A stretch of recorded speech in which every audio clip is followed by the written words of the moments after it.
السلام علیکم ورحمۃ اللہ وبرکاتہ۔ مسلم الثبوت صفحہ 24-25 الباب الثانی فی الحکم۔ یہاں پہ حکم کی تعریف کی گئی، خطاب اللہ تعالی المتعلق بفعل المکلف، اللہ تعالیٰ کا وہ خطاب جس کا تعلق فعل مکلف سے ہو، اقتضاءً یعنی وجوبی طور پر اللہ کی طرف سے مطلوب ہو وہ فعل، یا اختیاری طور پر بندوں سے مطلوب ہو، یا وضعی طور پر، بعض کبھی کبھی وضعی طور پر مطلوب ہوتے ہیں، یعنی نماز پڑھنی ہے تو اب اس کے لوازم بھی آپ سے مطلوب ہو گئے۔ ڈائریکٹ آپ سے نہیں کہا جاتا ہے کہ آپ وضو کیجئے پھر پڑھیے، یا کپڑا صاف کیجئے پھر پڑھیے،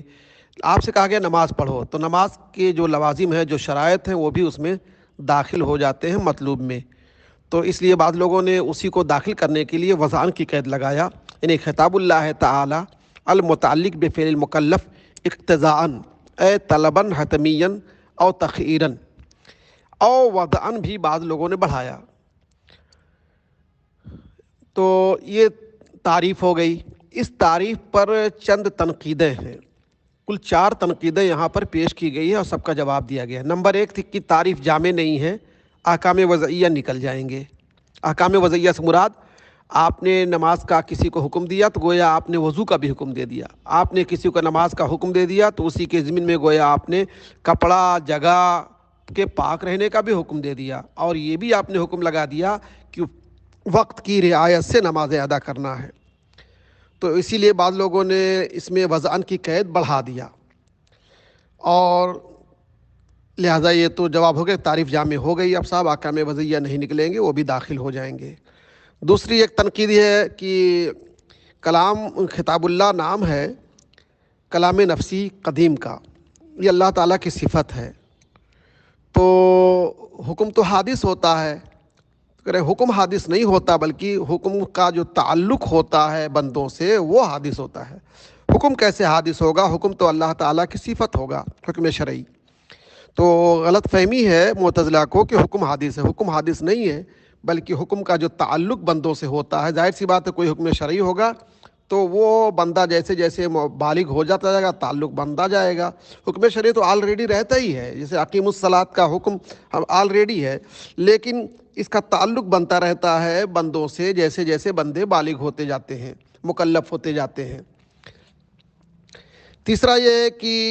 ایک تنقید یہ ہے کہ فعل صبی سے پھرپی حکم شرعی عائد کیا جاتا ہے کہ فعل صبی یہ مندوب ہے، یہ ہے وغیرہ وغیرہ، یا کوئی مال ضائع کر دے تو اس کا تاوان بچے پر ہوتا ہے، حالانکہ بچے تو مکلف ہیں نہیں، آپ نے حکم کی تعریف لکھا فعل مکلف میں داخل کیا۔ تو جواب یہ ہے کہ وہ بچوں سے خطاب ہی نہیں کہیں پہ، وہ دراصل ولی کے لیے خطاب ہے اور ولی ہی کو ثواب ملتا ہے۔ یہ بھی عجیب بات ہے کہ کرے کوئی ثواب کوئی پائے، تو اس کا یہ جواب دیا جائے گا کہ ثواب بندے کو جو ملتا ہے بالغ آدمی کو، اس کی تربیت کا ثواب ملتا ہے کہ بچے کو اس نے تربیت اچھی دے رکھی ہے کہ بچہ نماز پڑھنے لگا، بچے کو اچھی تربیت دیا ہے کہ وہ زکوٰۃ صدقہ بانٹنے لگا، تو یہ تربیت کا ثواب ولی کو ملا کرے گا۔ فعل کا ثواب تو بندے کو، فعل کا ثواب یہاں پہ نہیں ہوگا، بلکہ اس فعل کی جو تربیت ولی نے کیا ہے اس کا ثواب اسے ملے گا۔ ایک چوتھی تنقید یہاں پر ہے کہ اصول ثلاثہ سے جو ثابت ہوں گی وہ سب نکل جائیں گے، کتاب اللہ کے علاوہ، یعنی سنت رسول اللہ سے جو حکم ثابت ہوگا، یا آپ کے اجماع امت سے جو ثابت ہوگا، یا قیاس سے جو ثابت ہوگا، یہ سب حکم شرعی سے نکل جائیں گے، اس لیے کہ حکم خطاب اللہ کہا گیا نا، حکم کی تعریف خطاب اللہ تعالی، تو سنت جو ہے یہ خطاب الرسول ہے، اجماع امت یہ خطاب الامت المجتہدہ ہے، اور قیاس خطاب المجتہد الواحد ہے۔ تو اس طریقے سے سب نکل جائیں گے خطاب اللہ کی قید کی بنیاد پر۔ تو جواب یہ دیا جائے گا کہ ان سب کا بھی معال اور مرجع باری تعالیٰ ہی کا خطاب ہے، چونکہ رسول اللہ بھی جو بھی فرماتے ہیں وہ اللہ تعالیٰ ہی کا خطاب ہوتا ہے، وما ينطق عن الهوى ان هو الا وحی یوحی، اور ایسے ہی آپ کا اجماع امت، تو امت جو فیصلہ کرتی ہے وہ دراصل کسی نہ کسی حدیث یا کسی نہ کسی آیت کریمہ کی روشنی میں ہی کرتی ہے، تو وہ بھی اس کا بھی معال اللہ تعالیٰ کا ہی حکم بنے گا۔ قیاس بھی یہی حال ہے کہ کوئی مجتہد جو فیصلہ کرتا ہے اپنی عقل سے، تو وہ بھی کسی نہ کسی حدیث یا کسی نہ کسی آیت کو سامنے رکھ کر ہی فیصلہ کرتا ہے، تو اس کا بھی حاصل وہی نکلے گا کہ سب خطاب اللہ میں داخل ہو جائیں گے۔ اب رہا ہے کہ کلام اللہ تعالیٰ کا کہ جتنے بھی احکام شرعیہ ہیں وہ ظاہر سی بات ہے ازل ہی میں ہیں، تو اس کو خطاب کہا جا سکتا ہے کہ نہیں کہا جا سکتا ہے؟ تو خطاب کی اگر یہ تعریف کی جائے، خطاب اس کلام کو کہیں گے جس کو سمجھایا جائے، تو چاہے آج سمجھایا جائے چاہے کل سمجھایا جائے، لہٰذا اللہ تعالیٰ کے جتنے احکام شرعیہ ہیں سب خطاب باری تعالیٰ ہیں، اور خطاب کی یہی تعریف یہاں پر مناسب ہوگی۔ اب آگے ایک بحث یہ کیا کہ اقتضاء، یعنی اللہ تعالیٰ کا خطاب جو بندوں سے متعلق ہے کبھی وجوب طلبی ہوتی ہے، تو اگر وجوب طلبی ہے، اقتضاء یعنی طلب اگر وجوبی ہے، اللہ تعالیٰ کی طرف سے طلب کسی فعل کی وجوبی ہے تو اس کو ایجاب نام رکھا جائے گا، اور اگر طلب کفی ہے یعنی روکنے کے لیے ہے تو تحریم ہے، یا ترجیح اگر دے دیا گیا کسی جانب میں تو وہ مکروہ تحریمی بنے گا، اور اگر طلب تخیری ہے تو وہ اباحت بنے گی۔ تو مکروہ تحریمی اور مکروہ تنزیہی میں آ جائیں گے طلب اگر روکنے کی ہے، اور اگر طلب ترجیح ہے یعنی طلب ہی طلب ہے تو اب اس میں یا تو وجوب ہوگا یا تو طلب تخیری آ جائے گی تو ندب اور استحباب ہوگا۔ اسی کو لوگوں نے یوں سمجھایا ہے کہ اگر طلب جازم قطع الثبوت ہے تو فرض اور حرام، اب طلب جازم کف کے لیے ہوگی یا فعل کے لیے ہوگی تو فرض اور حرام، یا طلب جازم قطعی نہیں ہے بلکہ ظنی ہے تو واجب اور مکروہ تحریمی تیار ہوگا۔ امام محمد رحمۃ اللہ تعالی علیہ نے ایک جگہ فرمایا کہ ہر مکروہ حرام ہے مجازن، تو اس مکروہ سے مراد وہی مکروہ تحریمی ہے۔ اچھا، بعض لوگوں نے حکم کے اقسام کو یوں کہا کہ ایجاب اور تحریم، اور کبھی کہتے وجوب اور حرمت، تو بعض لوگوں نے وجوب اور حرمت کو تقسیم اقسام میں شمار کرنے کو مسامحت قرار دیا ہے، حالانکہ جہاں جہاں ایجاب ہوگا وہاں وجوب ہوگا، جہاں جہاں تحریم ہوگی وہاں حرمت ہوگی، اس لیے اگر کسی نے کہا ہے تو کوئی ایسی مسامحت نہیں ہے کہ اس کی بنیاد پر کوئی خلل لازم آئے۔ اسی لیے بعض لوگوں نے کہا کہ یہ دونوں متحد بالذات ہیں اور اعتبار سے مختلف بالاعتبار ہیں، مطلب کہ ایجاب کو اگر اللہ تعالیٰ کی طرف سے حاکم کی طرف نسبت کی جائے تو ایجاب اور تحریم، اور فعل کی طرف نسبت کی جائے تو وجوب اور حرمت بن جائے گا، کوئی مشکل نہیں ہے۔ اچھا، اس کے بعد ایک اور تقسیم شروع ہو رہی ہے، خطاب وضعی۔ خطاب وضعی کا مطلب آپ سمجھ لیے کہ خطاب تو کسی شے کے لیے ہوتا ہے، لیکن اس شے کے جتنے لوازم ہیں وہ بھی اس خطاب میں داخل مانے جاتے ہیں۔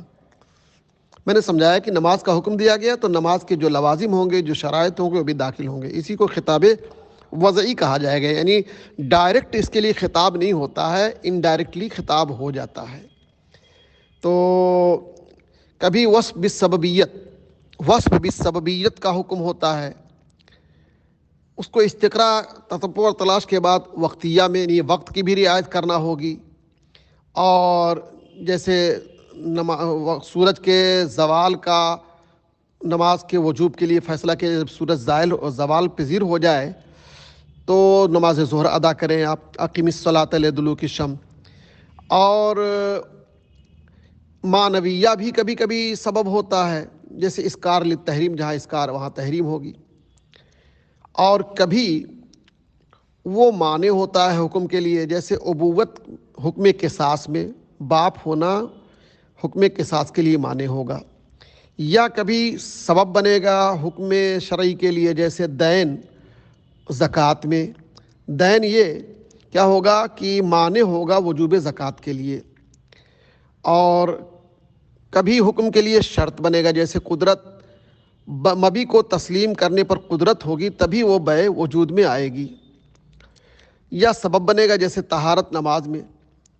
یہ طہارت سب کے باری تعالیٰ کی تعظیم ہے، کسی کی بھی تعظیم کریں گے تو انسان کو پاک صاف رہنا بھی چاہیے۔ اب یہاں سے کہہ رہے ہیں کہ ہم شروع کریں گے مسائل احکام، اور سب سے پہلے واجب کی تعریف کریں گے۔ واجب وہ ہے جس کا چھوڑنے والا عذاب کا مستحق ہو، عقلی طور پر بھی عادی طور پر۔ عادت بھی لوگوں کی یہی ہے کہ اس کو چھوڑنے پر لوگ عذاب دیتے ہیں، اور عقل بھی تقاضا کرتی ہے کہ حاکم کے حکم کو چھوڑ دیا تو عذاب دیا جائے۔ یہاں پر اگر کوئی معاف کر دے تو یہ اس کا کرم کہلائے گا۔ بعض لوگوں نے واجب کی تعریف یہ کی کہ جس کے ترک پر عقاب کی دھمکی دی گئی ہو۔ اب عقاب کی دھمکی دے دی گئی تو اگر کوئی معاف کر دے تو اس کو وعدہ خلافی نہیں کہا جائے گا۔ یہ وعید میں خلاف کیا ہے حاکم نے، اور یہ محبوب اور مرضی ہوتا ہے لوگوں کے نزدیک کہ دھمکی دے کر کے کسی نے اس کا خلاف کیا، یعنی معاف کر دیا، تو یہ محبوب اور مرضی ہے، اس کو کذب پر محمول نہیں کیا جائے گا۔ تو جہاں جہاں باری تعالیٰ نے دھمکی دی ہے وہ یا تو یہ کہہ دیا جائے کہ اگر باری تعالیٰ نے دھمکی دیا اور نہ کرے تو ایک مضحکہ بن جائے گا، تو یہ کہا جائے کہ باری تعالیٰ نے اپنے ارشادات گرامی میں جہاں جہاں بندوں کو کسی واجب کے ترک پر یا کسی حرام کے ارتکاب پر دھمکی دی ہے، وعید جاری فرمائی ہے، تو وہ ساری وعیدات عدم عفو کے ساتھ مقید ہے، یعنی جب معاف نہ ہوں گی تب وہ اللہ تعالیٰ اس کو سزا دے گا، اور تاکہ خلف فی الوعید نہ لازم آئے، خلف فی الوعید لازم نہ آئے۔ بعض لوگوں نے خلف فی الوعید کو جائز قرار دیا ہے، لیکن جن لوگوں نے جائز نہیں قرار دیا ان لوگوں نے یہ کہا کہ ساری دھمکیاں، سارے ایادات اللہ تعالیٰ کے کلام میں عدم عفو کے ساتھ مقید ہیں۔